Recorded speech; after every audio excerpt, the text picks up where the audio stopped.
Well, good morning. Welcome to Truther Tube. It's November 9th, 2020. It's Monday. Reporting out of North Metro Atlanta, where the Trojan horse is here. Do you see what is coming?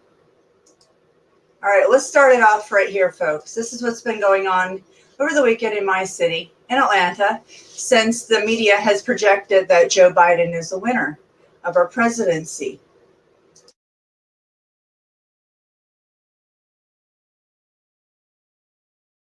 This weekend has been for celebrating for Team Biden-Harris. Monday, it's back to work. That's when the president-elect is expected to name his coronavirus task force. His transition team says they are continuing their work so they can hit the ground running come January. Here in Atlanta, hundreds poured into the streets, dancing, singing, and overall celebrating after President-elect Joe Biden and Vice President-elect Kamala Harris were declared the projected winners, making history. Mara Sirianni is live in Atlanta this morning with more on those celebrations that lasted, Mara, into the wee hours of the morning. They really did. So I'm here at 10th and Piedmont. It's a typical Sunday morning here right now. It's pretty quiet, but I'm not sure if you can see behind me the remnants of a party and a celebration last night that lasted for hours. This was really just one spontaneous celebration that we saw yesterday erupting across Atlanta. Let's show you some video of what things looked like as Biden supporters and crowds really packed the street here again at the Rainbow Crosswalks at 10th and Piedmont following the AP's announcement that Biden is the projected winner. So again, that was just before noon, and it really carried into the overnight hours, people yelling from balconies and taking to the streets. We saw large celebrations and crowd in Freedom Park and of course here in Midtown. Take a listen to what people had to say. There's been no rioting, there's been no protest.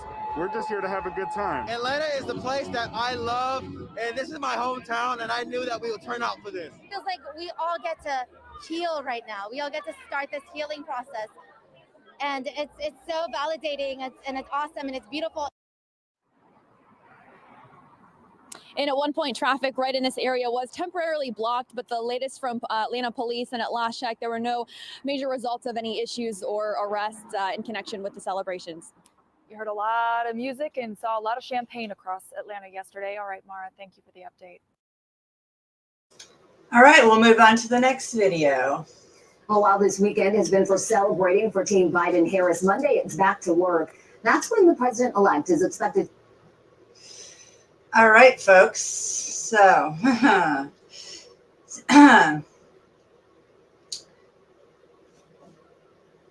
while they're celebrating, I just want to put this information out there that could break up the balance there that they thought they had. Because we have corruption going on, folks. Here we go. I'm wondering what's going on here. This dude has a fit about something.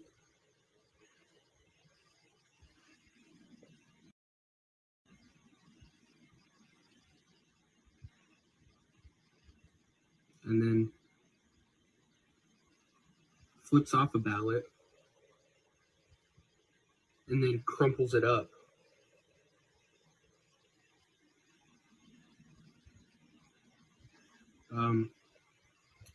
That's not voter fraud. I don't know what is.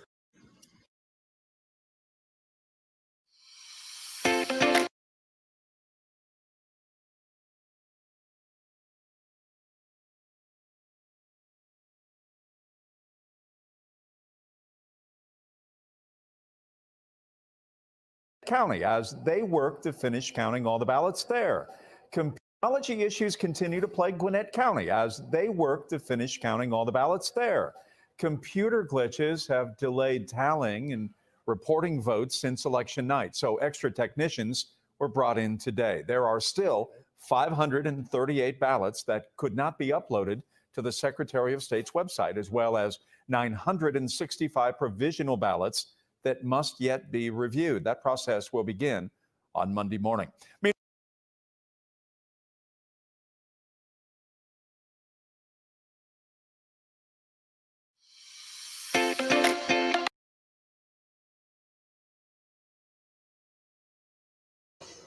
So the process is beginning today, which is Monday morning, here in my county, where they're reviewing the corruption on the technical issues with the counting of the votes on the machines. Again, we have the Trojan horse laid right before our eyes, guys.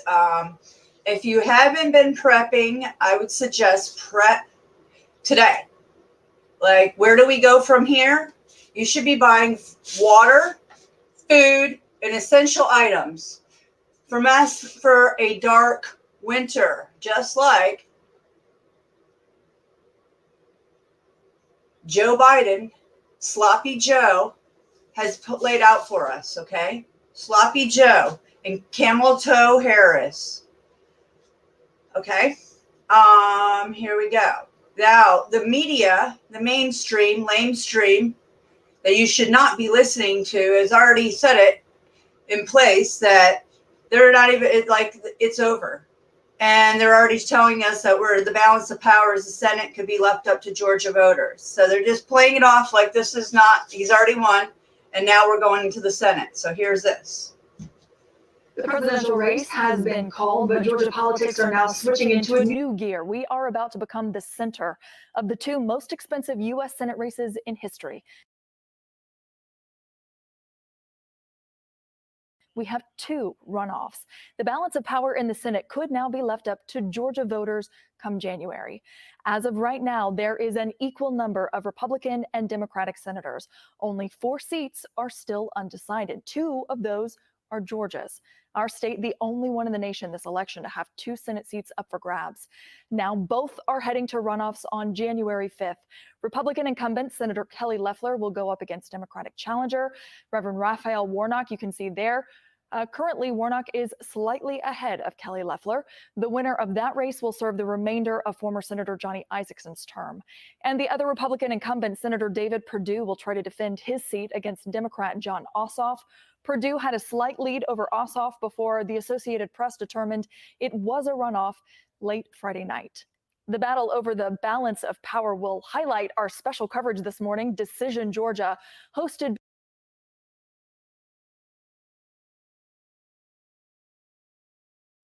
Decisions. That's what everybody who's watching my channels right now should be thinking. Decisions. Have you made those decisions to prepare yourself for the Trojan horse that was purposely laid upon us?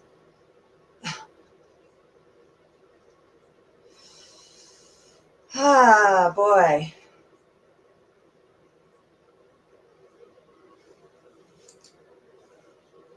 I upgraded my soap. So this is what we used to use. We're not going to do this. You know, many people don't realize that records for the person's voting history, not who they voted for, but whether they've even voted, are public record. So are mail-in ballot requests as well. Our Why Guy takes a closer look at why our voting history is actually public. It's your little secret. No one has to know how you voted. If you voted, however, that's not really a secret. Voting is a public act. One's vote is secret, but the act of voting itself is considered public. Each state handles it differently, but some information about your voting history is public record. Let's explore why. Emory University political science professor Andra Gillespie has spent the past 20 years researching public participation in the voting process. She says accurate information about who did and did not vote is vital. As much as we rely on survey data where we ask people whether or not they vote, people don't always remember, and there may be a social pressure to say that you voted when you didn't. In Georgia, anyone can request voting information from the Secretary of State. The details available to the public include your address, race, gender, and the last time you voted. Vital information like your birth date, phone number, and social security number are not public.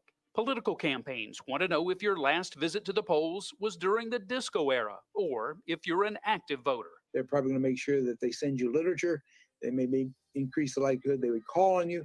And kind of pre-COVID, yeah, they might make sure that somebody comes by and knocks on your door. It is illegal to use the information for commercial purposes. In other words, to make a profit. Buying a voter list and then using it to, sell widgets. Like, you can't do that. Obtaining voter files from Georgia's Secretary of State can cost anywhere from $50 to $250. In some states, it's free. The more you know. Well, if you have a question for Jerry Carnes, our Y Guy, send it to us on Facebook, Twitter. Yep. The more you know. Did you hear her? The more you know. So yeah, the media can't call the election. They can't tell the election, and it'll be up to the Supreme Court. And this is just going to play out to the very end of the year, in my opinion, because this is a Trojan horse, folks. If you haven't paid attention to the Earth's changes, you might want to start. Do you know that we are in a major pole shift? Do you know that our Earth is changing? Do you know that our world is really changing quite a bit, okay? And what I have to say about that is I would suggest to go out and buy water, food, and things that you need to stay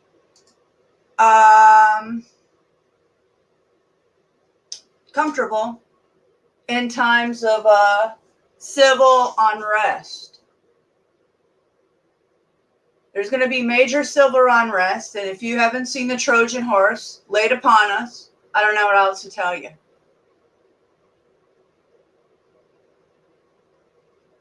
Have you noticed that there's volcanoes that have been blasting off in our planet for the last year? Have you noticed that the major floods in China and the earthquakes worldwide? Okay, we have magnetism and the pressure on our Earth right now before us. We have a hole in the ozone layer above Antarctica. Okay, we have a 4-point magnitude earthquake off of Massachusetts in the last few days has really pointed out a lot of things under the ocean right there that can say this event is going to go throughout our country coming very soon. And our president is not our president right now. You can thank FEMA. FEMA's in charge, folks. Do you think that's just set in place for riots and looters? No, it's a federal emergency declaration on our country.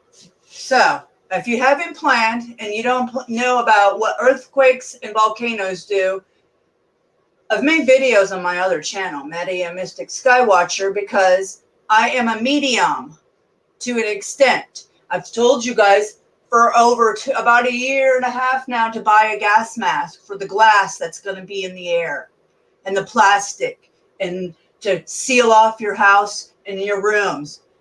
Things are going to get very deep very soon, sooner than you think. Within every day, you're going to be your mouth and you're going to be picking up your jaw from the floor because it's just going to get heavy from today. After today on, you should be ready for whatever comes. Much love and light. Take care. Prep, prep, prep.